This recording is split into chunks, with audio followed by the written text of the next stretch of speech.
جو متقی ہیں وہ باغوں اور چشموں میں ہوں گے، ان سے کہا جائے گا کہ ان میں سلامتی اور امن و اطمینان سے داخل ہو جاؤ، اور ان کے دلوں میں جو کدورت ہوگی ہم اسے نکال دیں گے، گویا بھائی بھائی مسندوں پر ایک دوسرے کے سامنے بیٹھے ہوں، نہ ان کو وہاں کوئی تکلیف پہنچے گی اور نہ وہ وہاں سے نکالے جائیں گے۔ اے پیغمبر، میرے بندوں کو بتا دو کہ میں بڑا بخشنے والا ہوں، بڑا مہربان ہوں، اور یہ کہ میرا عذاب بھی درد دینے والا عذاب ہے۔ اور ان کو ابراہیم کے مہمانوں کا احوال سنا دو۔ جب وہ ابراہیم کے پاس آئے تو سلام کہا، انہوں نے کہا کہ ہمیں تو تم سے ڈر لگتا ہے۔ مہمانوں نے کہا کہ ڈریے نہیں، ہم آپ کو ایک دانشمند لڑکے کی خوشخبری دیتے ہیں۔ وہ بولے کہ جب مجھے بڑھاپے نے آ پکڑا تو تم خوشخبری دینے لگے، اب کاہے کی خوشخبری دیتے ہو؟ انہوں نے کہا کہ ہم آپ کو سچی خوشخبری دیتے ہیں، سو آپ مایوس نہ ہوں۔ ابراہیم نے کہا کہ اللہ کی رحمت سے مایوس ہونا تو گمراہوں کا کام ہے۔ پھر کہنے لگے کہ فرشتوں، تمہارا اصل کام کیا ہے؟ انہوں نے کہا کہ ہم ایک گناہگار قوم کی طرف بھیجے گئے ہیں کہ اس کو عذاب کریں، مگر لوط کے گھر والے کہ ان سب کو ہم بچا لیں گے، البتہ ان کی بیوی کہ اس کے لیے ہم نے ٹھہرا دیا ہے کہ وہ پیچھے رہ جائے گی۔ پھر جب فرشتے لوط کے گھر آئے تو انہوں نے کہا کہ تم تو ناآشنا سے لوگ ہو۔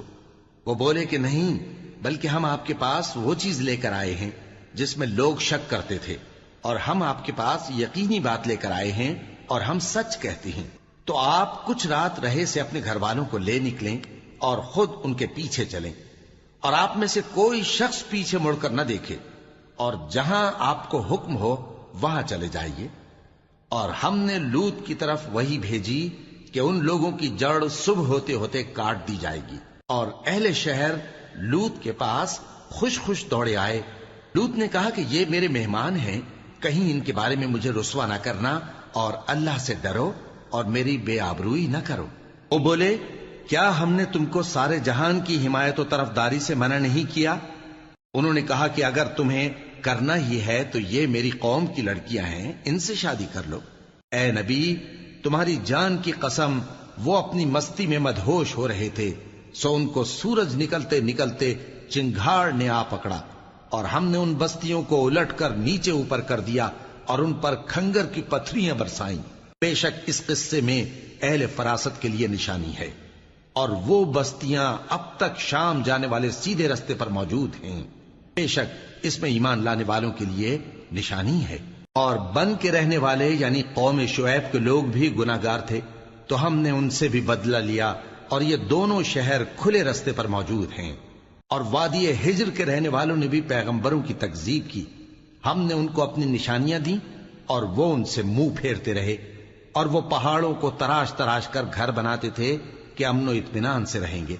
آخر زوردار آواز نے ان کو صبح ہوتے ہوتے آ پکڑا، اور جو کام وہ کرتے تھے وہ ان کے کچھ بھی کام نہ آئے۔ اور ہم نے آسمانوں اور زمین کو اور جو مخلوقات ان میں ہے سب کو تدبیر کے ساتھ پیدا کیا ہے، اور قیامت تو ضرور آ کر رہے گی، تو تم ان لوگوں سے اچھی طرح سے درگزر کرو۔ کچھ شک نہیں کہ تمہارا پروردگار ہی سب کچھ پیدا کرنے والا ہے، جاننے والا ہے۔ اور ہم نے تم کو 7 آیتیں جو نماز میں دہرا کر پڑھی جاتی ہیں، یعنی سورہ الحمد اور عظمت والا کلام عطا فرمایا ہے۔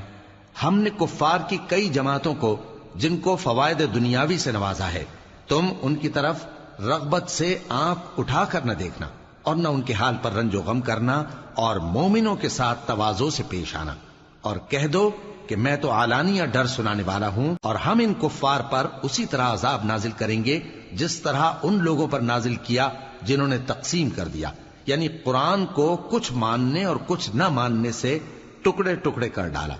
سو تمہارے پروردگار کی قسم، ہم ان سے ضرور پرسش کریں گے ان کاموں کی جو وہ کرتے رہے۔ پس جو حکم تم کو اللہ کی طرف سے ملا ہے وہ لوگوں کو بے دھڑک سنا دو، اور مشرکوں کا ذرا خیال نہ کرو۔ ہم تمہیں ان لوگوں کے شر سے بچانے کے لیے کافی ہیں جو تم سے ہنسی کرتے ہیں، جو اللہ کے ساتھ کوئی اور معبود قرار دیتے ہیں، سو ان قریب ان کو ان باتوں کا انجام معلوم ہو جائے گا۔ اور ہم جانتے ہیں کہ ان کی باتوں سے تمہارا دل تنگ ہوتا ہے، تو تم اپنے پروردگار کی تسبیح کہتے اور اس کی خوبیاں بیان کرتے رہو، اور سجدہ کرنے والوں میں سے ہو جاؤ، اور اپنے پروردگار کی عبادت کیے جاؤ یہاں تک کہ تمہاری موت کا وقت آ جائے۔